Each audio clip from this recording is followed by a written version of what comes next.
Hello and welcome to the Rope Access and Climbing Podcast. I am your host, Mikey Stevenson, and today I'm joined with Mark from Ronin Rescue, and we're going to be talking about his experience at GRIMP Day. If this is your first time here, please make sure to subscribe and follow us wherever you get your podcasts.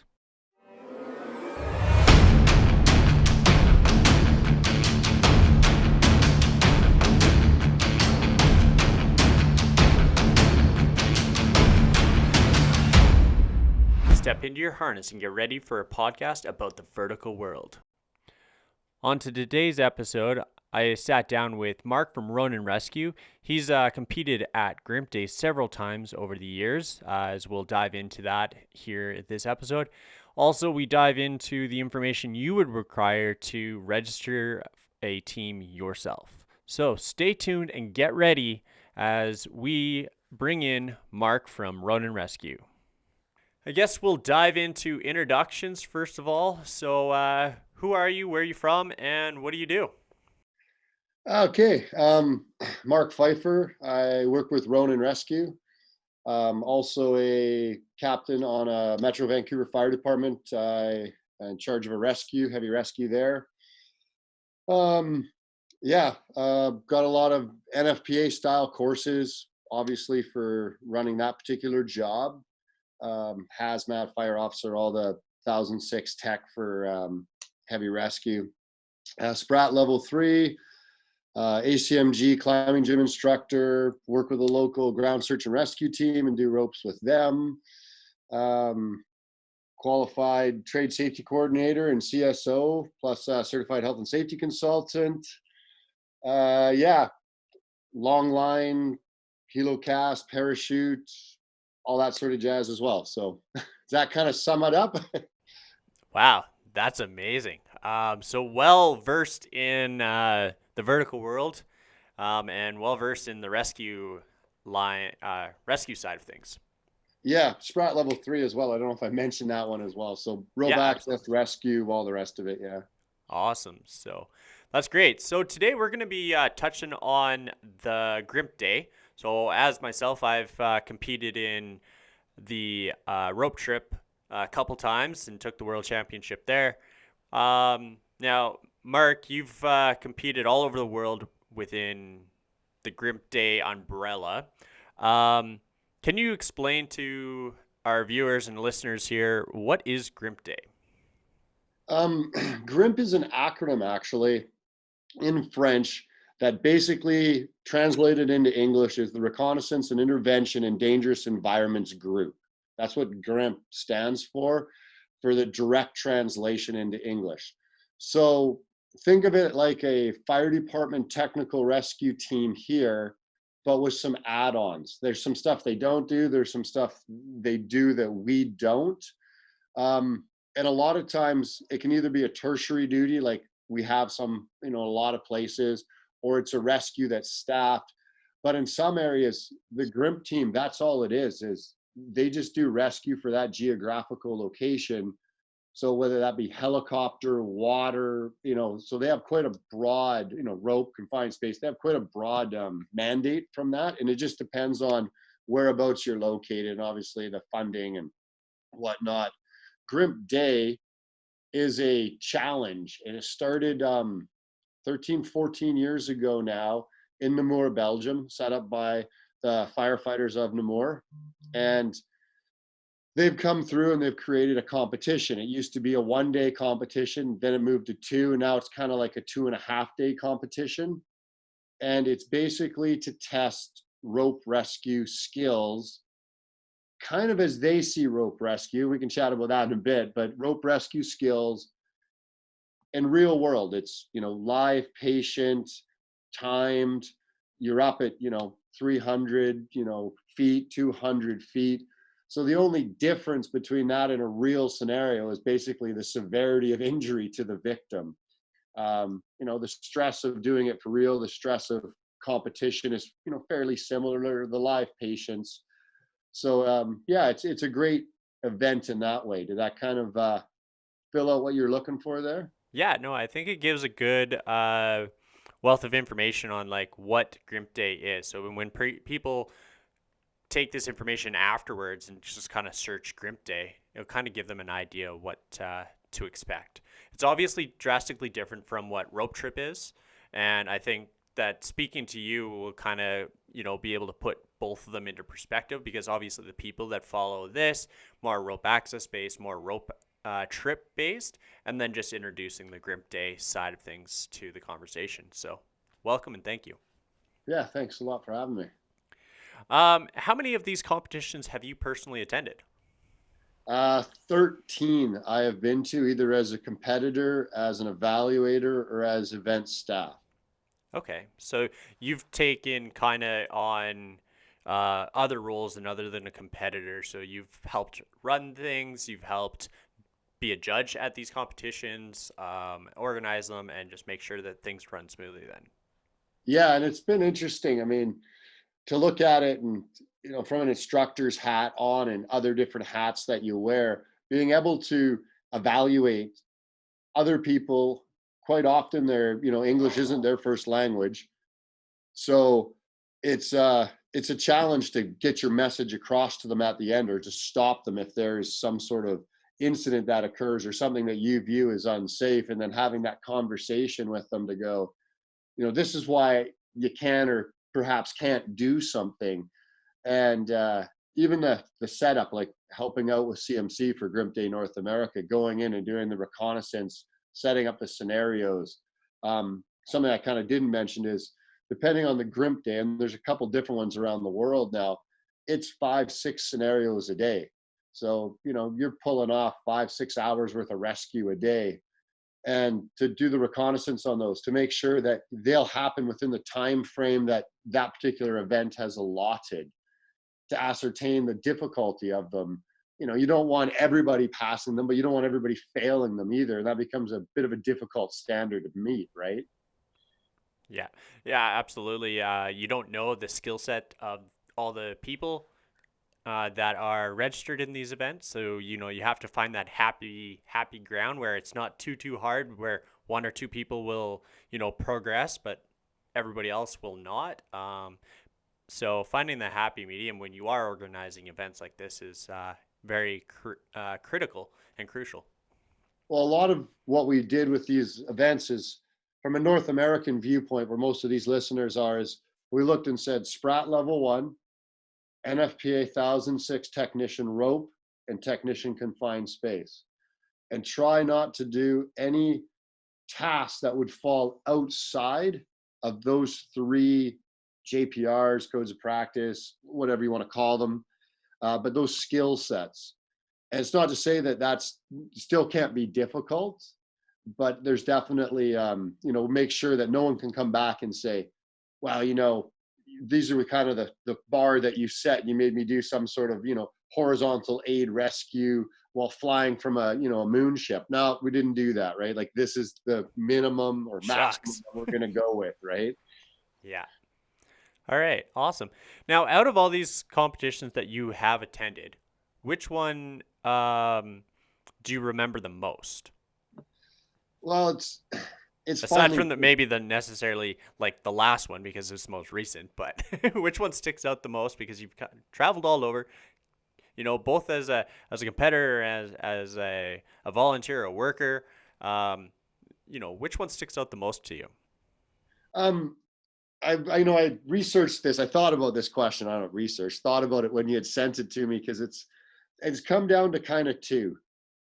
The one I remember the most is the first one.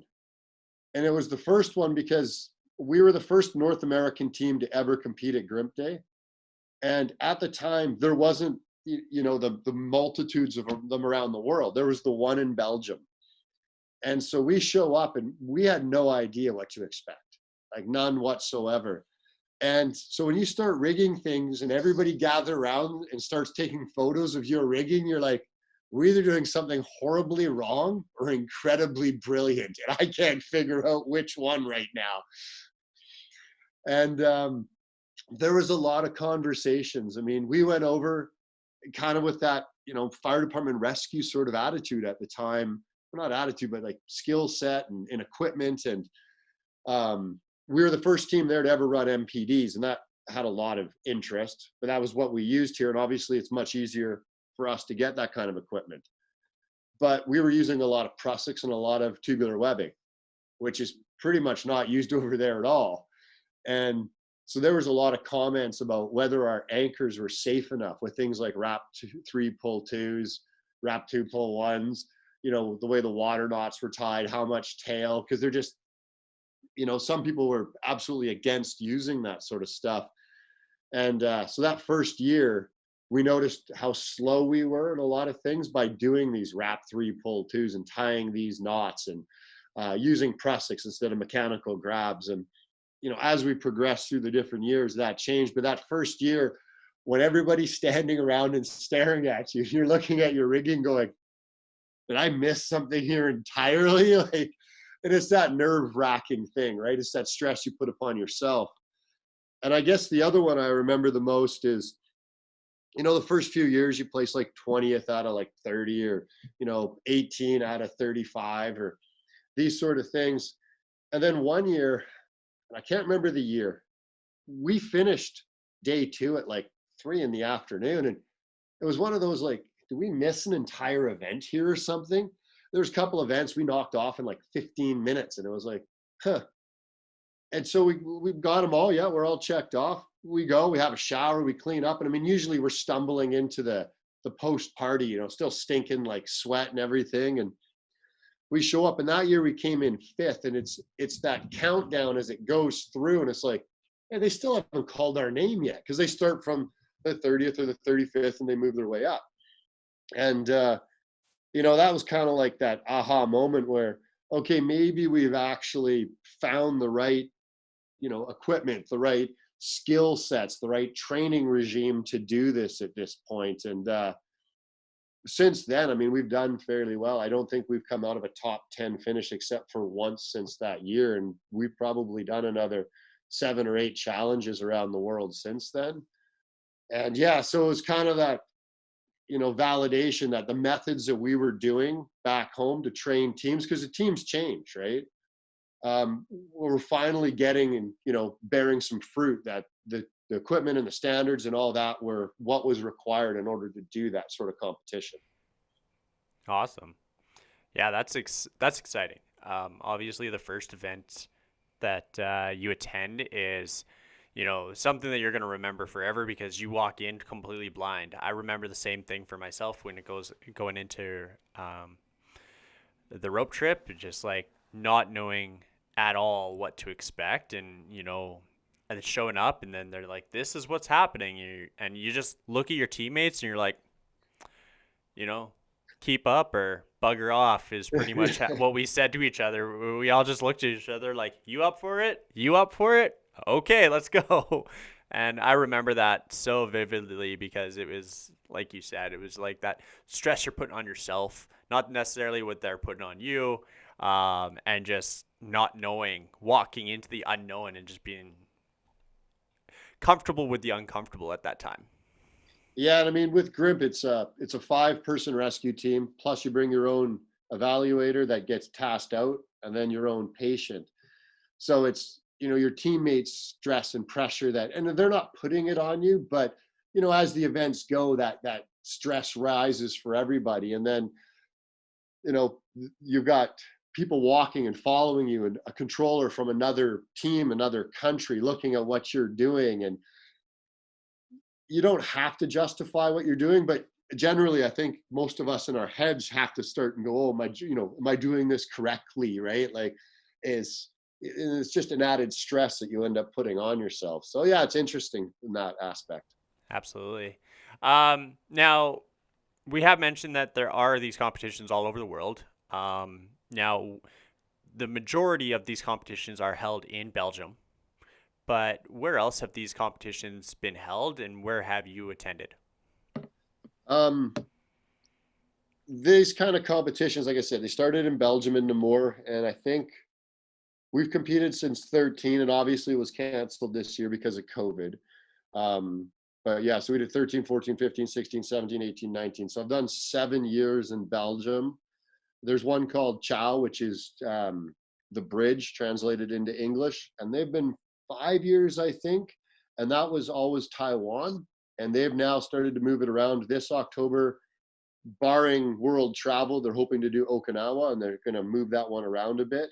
And I've competed in Taiwan twice. Once with Namur, the team, the French, or the Belgian, sorry, team from Namur. They needed a team member one year, so I added in with them, and once on our team. Lifeline is an event similar to this as well in China, in Shanxing, and they've been 2 years now, and I've been there both years, once as technical advisor and once as a competitor. Japan did the first one this year. We competed there in February as a team, and very interesting there. North America's done one in 2019, and we were there as staff, and we just finished the reconnaissance in March, just before the lockdowns hit, for the 2021 event. And so hopefully there will be something coming up talking about March 2021 and where that will be occurring. And then I just saw some information about one in Peru in 2021, and they've reached out to some of the organizers. And there's other rescue events, and I call these kind of like the GRIMP events, if I can use it in air quotes, because all of these particular folks have reached out to a common core of people when setting up these events, or have traveled to visit, Chow or GRIMP Day in Namur or whatnot, so that it's a similar vibe. It's a similar setup. People have a general understanding of what's going to be like. And yeah, so those areas now, I hope I haven't missed any, are all where they've been occurring. And I think part of doing rescue and doing these events, part of the joy of it, part of the learning mechanisms, is doing them in foreign countries where English is not the first language, because you have to know what you're doing. Like, your skills have to be to the point where someone's not questioning what you're doing, because then you get in these long drawn out conversations that just cause more issues. Where if you're solid in your rigging, you're following, manufacturers' instructions, generally recognized industry best practices, then people look at your rigging and they don't comment on it at all, because it's like, there's nothing here that I can shoot a hole in. And just the learning, because you have people from other teams either following you or judging you.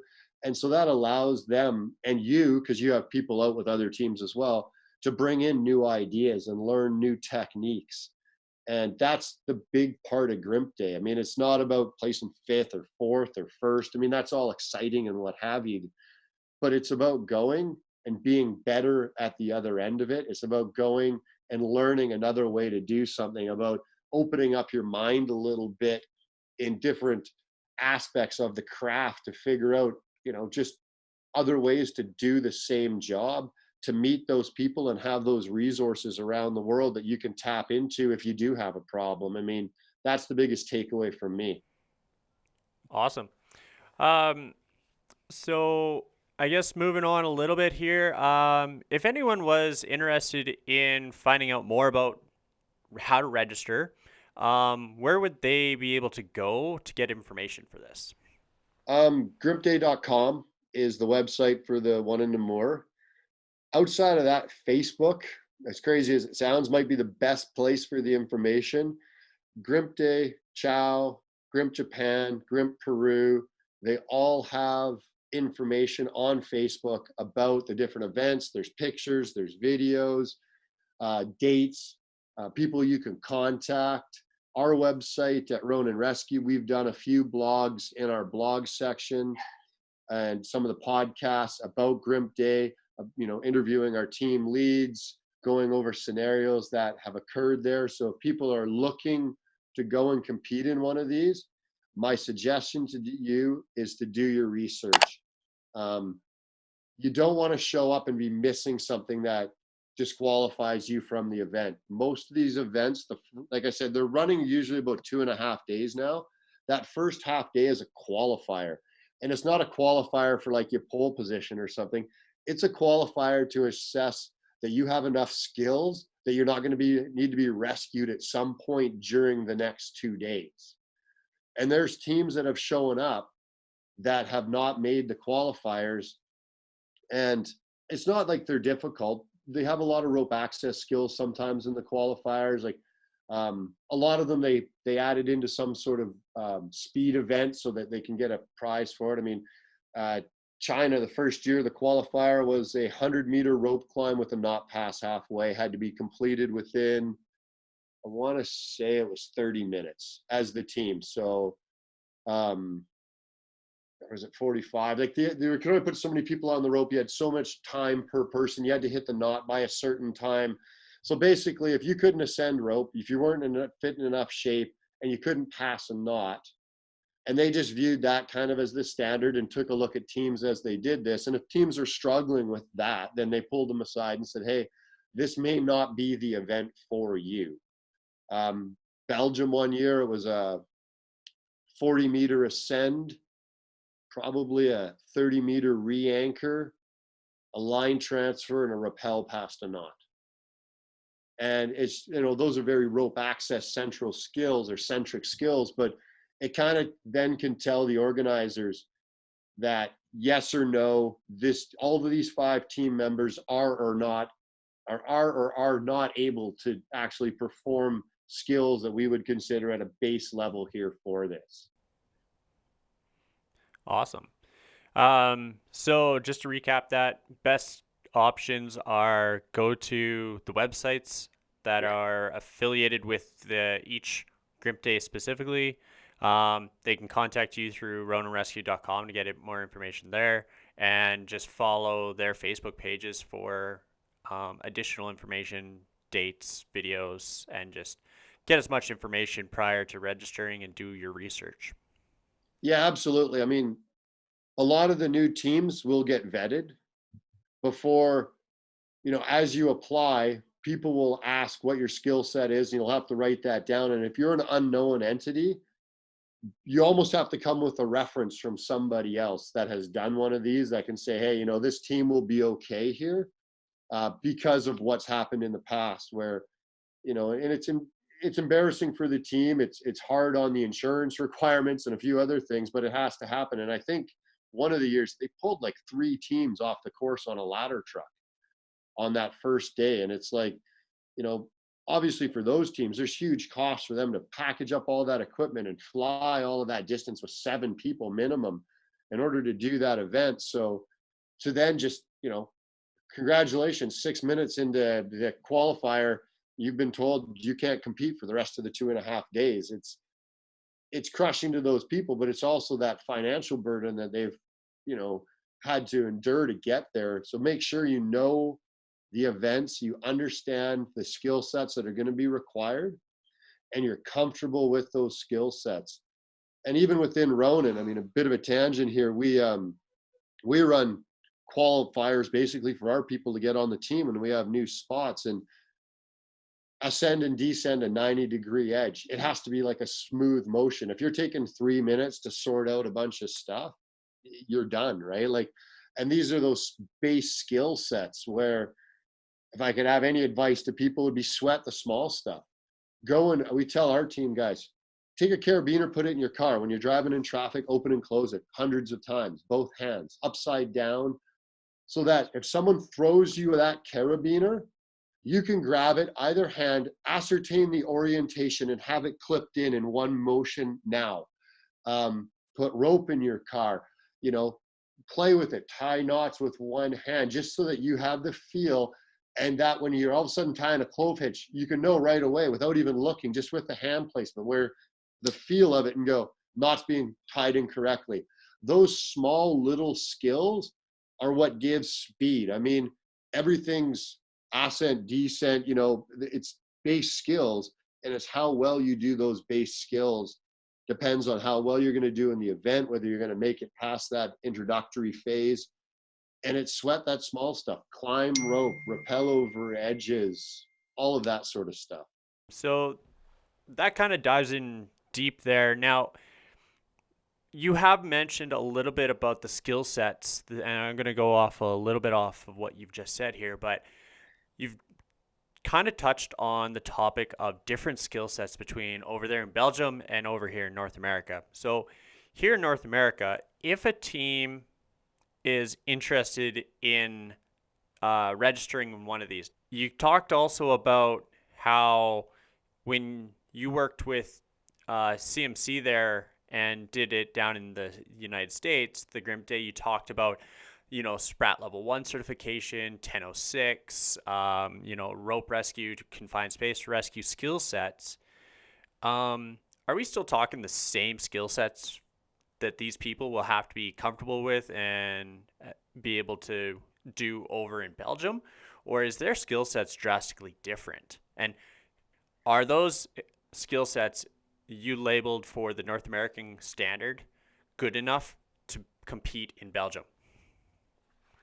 There's two answers to this. Short answer is yes. I'll give you the longer answer.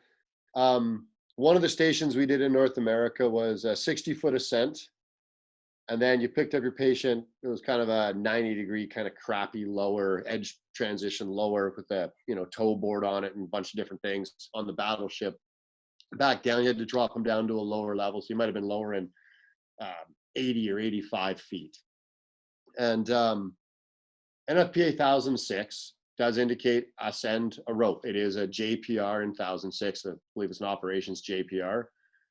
Most fire departments do it lip service. Most training agencies do it lip service. They throw a couple prussics on the rope. You climb up like 5 feet. Congratulations. You can kind of get yourself out of a knot or out of a situation where maybe you've jammed up a descender.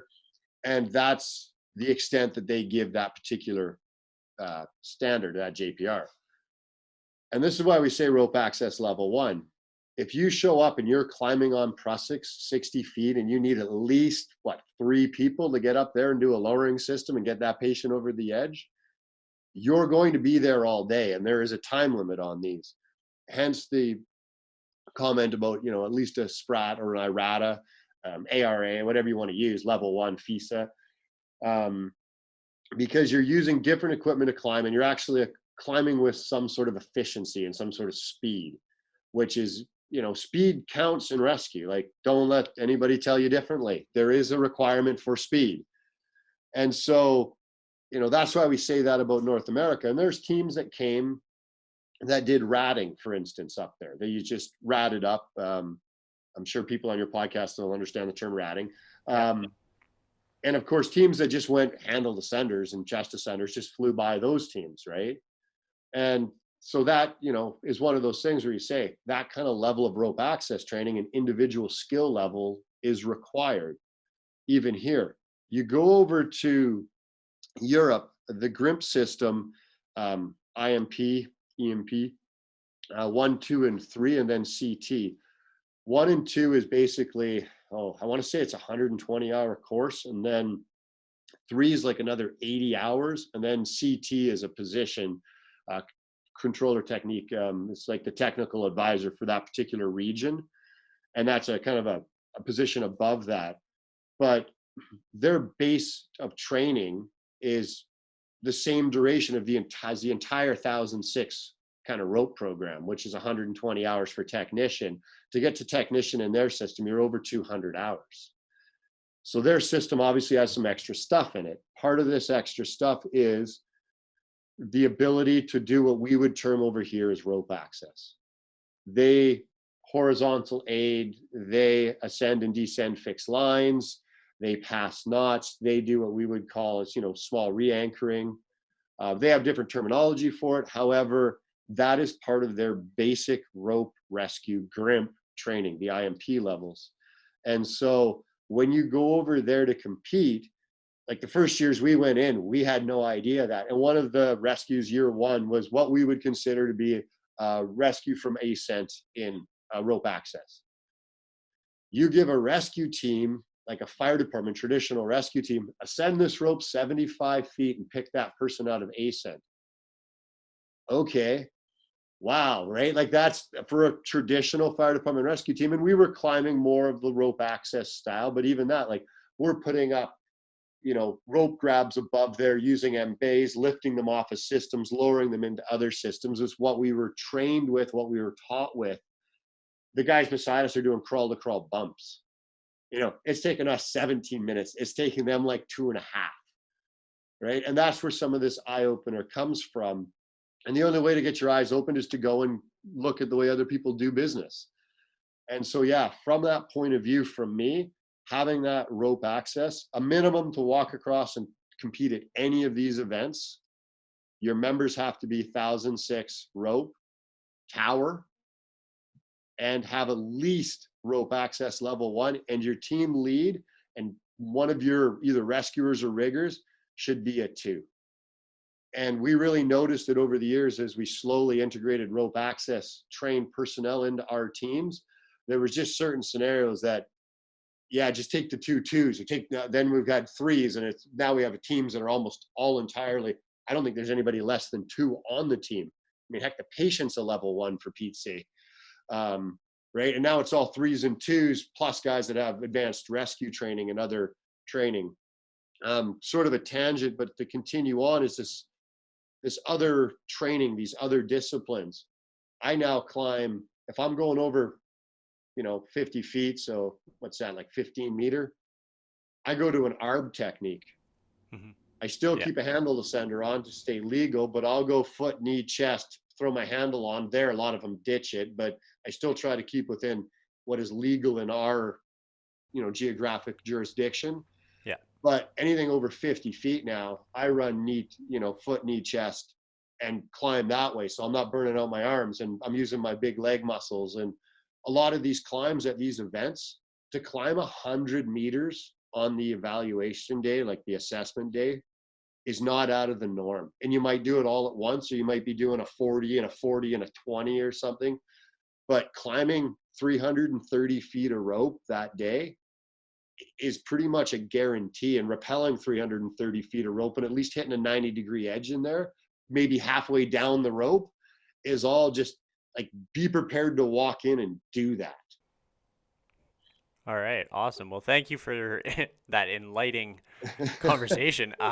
It was just kind of something that spurred into my head. Is like, all right, well, we are talking about different stands. You spoke about what it's like there, and you spoke about what it's like here. But obviously, the majority of these people that are listening to this or watching this are from North America, and if they are interested in getting into it, what do they need to expect? So, thank you very much for that. Next here is. If there was a piece of gear that you couldn't go without, what would it be and why? And it's funny because I sat and I thought about this question and I wrote down my answer, and I'm like, I don't know if I could actually say that without getting laughed off a podcast. So I'm going to leave the answer, and I come back and I look at it and I'm like, no, still the answer. And as crazy as it sounds, my Evo 2 ARB Pro boots. And I mean, you can give me a rig, a Sirius, an ID, a clutch, give me an ATC guide. I don't really care. I can make it work. I can make it whistle stop. I can rappel. It may not be as efficient as the next thing. And obviously there's different levels of efficiencies. Give me, a Petzl AMD, give me a Rock D, give me a CMC, give me a Sterling carabiner. Man, my muscle memory is enough with those. So you can move equipment in and out. A lot of times we have to. A lot of times we get the rope when we show up in country. Oh, this is 10.5 Petzl semi-static. This is going to be fun. This is 10.5 Camp. This is 11.2 Courant, right? And those, for people that know the industry and are listening to this, running a 10.5 semi-static and 11.2 static, those create different nuances in your rigging because there's different things you have to take into account. So that's fine. We're used to going there, getting a different litter, taking a day with it and playing with it. But what kills me the most, these events, I do up to 10 kilometers a day on my feet. You're going over edges, you're climbing ladders, you're climbing onto grading, you're doing 90-degree edge transitions, you're being that edge man out over the wall. So you've got 100% pressure on your feet for a half an hour while you're helping move things over and up and down edges. Then you're sprinting to the next scenario. You're doing river crossings. Yes, we've done river crossings in China on these. You're rock climbing some things. And I mean, I use rock climbing loosely where, it's, maybe like a 5-6 sort of terrain. We're done rescue from Via Ferrata. So you need a piece of footwear that'll protect my weak ankles from years of military service, that I can do 10 kilometers a day in, that gives me the protection I need for both industrial and wilderness style environments that I can do limited climbing in. And yeah, so I've competed in Vans. I destroyed a pair of athletic insoles in those Vans and basically ripped the toe right off the edge of the van in 2.5 days. I've competed in approach shoes, and I just find I've rolled my ankles too many times for approach shoes, but I mean, it's a good alternative.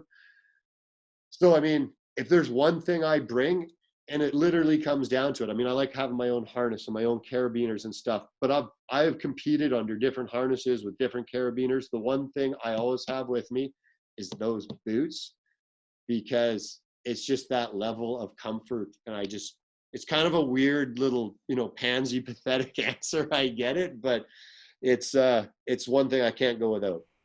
I'm not even going to deny what you just said because I support it 100%.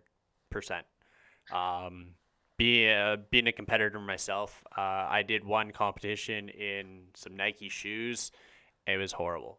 And then after that, I was like, all right, cool. I'm going to my La Sportiva or my Scarpa mountaineering boots. So depending on the time of the year, I either bring in my winter alpine boots or my summer alpine boots. Both of them are Gore-Tex. Didn't matter if I was inside, outside, or what otherwise. But yeah, you can't replace that with anything. The support, the sturdiness, the durability, the ability to edge when you need to edge, like you can't replace that with anything. So what you said is absolutely on point. I couldn't agree with that piece of gear more than myself. Wow, there you go. Thank you. And like you said about the foot ascender, right? If you're wearing, I'm going to speak from personal experience here. I have climbed countless ropes with Pantene on my foot with numerous different types of shoes, approach shoes, Nike runners, Asics, mountaineering boots, and it does not compare. So like the sturdiness just helps out the flow of that foot ascender like no other. Also, it doesn't rip your ankles to shreds. I was just And about to you say don't it's the roll you knock don't into the roll ankle as you're oh climbing. yeah, you don't roll your ankle, you don't shred your ankle up, anything like that. And that was a big thing for our team was, even when we were changing out teammates throughout competitions, it was like, you need to have good boots. I just want to be comfortable and wear shoes. No, that's not an option here. Yeah. So footwear is incredibly important. So kudos. Definitely Yeah. support that. So like you said, you're like, oh, someone's going to laugh at me about this. I support you 110%. I think it's one of those things as you do different training, you see different devices. And if you have different levels of comfort with different devices, but we're usually there a couple days early. I can blast the cobwebs out. I mean, if you talk about foot ascenders, I think I've climbed Petzl, CT, ISC, and Harkins foot ascender. They're all slightly different techniques. That's what the days before are there for, just to kind of move that through. But if you show up in clothes that don't fit, like it's not like a lot of times you can even go shopping. Like the one in China, Chongqing's a massive city. It's like 33 million people or something. But we're in the bush like an hour away. Like we could go up the street. No one speaks English, and we managed to buy some beers to have during like before the competition. But besides that, there's no place like, oh, I blew a shoelace. Like, good luck. Like, there's nothing you're gonna find to buy. Yeah. Yeah. So absolutely. Cool. Well, thank you very much. That's what I have for today. Before we head out of here, how can people track you down on social media? Social media, we have Instagram, Ronin Rescue, podcast, Ronin Rescue. We got Twitter, we got Facebook, we have websites. So yeah, just go out there, search for us. I'm sure you'll find us in there somewhere or another.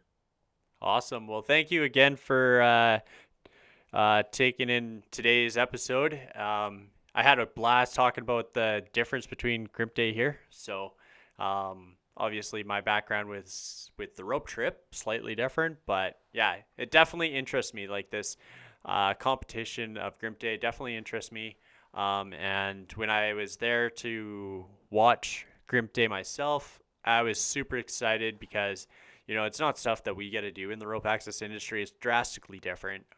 Way more diverse equipment, especially here in North America. Majority of rope access companies here in North America stick to the standard quo of like working with rigs and IDs and, ASAPs and ducks. You get the occasional company out there using different backup devices, but for the most part, you're pretty much backup devices are going to be the same. Descenders are about the same. Harnesses, there's a couple variations there, but for the most part, it's this all the same. Really, it doesn't depend. It doesn't really matter what rope access company you work for. So, yeah, I had a blast watching you guys at GRIMP Day there in 2018 in Belgium, and I was really excited to go to the United States one because, let's be honest, who would not enjoy watching competition on a battleship? Let's be honest. Well, that was there may be some metal involved in the 2021 one. So, yeah. Well, I'll definitely be doing my best to get down there, and hopefully I'll be able to weasel my way into there to do some podcasts, like live on location podcasts. I would just die to do something like that. That'd be awesome. I can certainly send you the information of the people. Send me a message offline from this, and I can put you in charge of the marketing people there. Yeah, it would be so fun to dive down there and go and do that, and really make this podcast what I hope for it to be is, encompassing all the vertical world and the individuals that work within it. Yeah, absolutely. And thank you for having me on again. And I love talking about GRIMP Day. If people have questions or want to go, I highly recommend you do this. I think we've got over 30 staff now in Ronin that have attended a GRIMP Day, and it just brings their game to the next level. There's just no other way to say it. To push through adversity, self-imposed stress put on by time limits. It's live rescues. There's nothing else you can really do besides doing real rescues. So, yeah. All right. Well, that's it. So, thank you again for taking the time to do this, and we'll chat later. All right. Talk to you later. Cheers. Bye.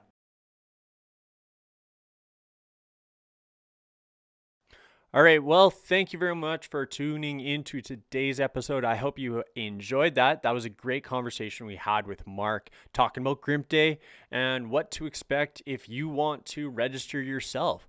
So make sure to follow him on Instagram, Facebook, or check them out at roninrescue.com.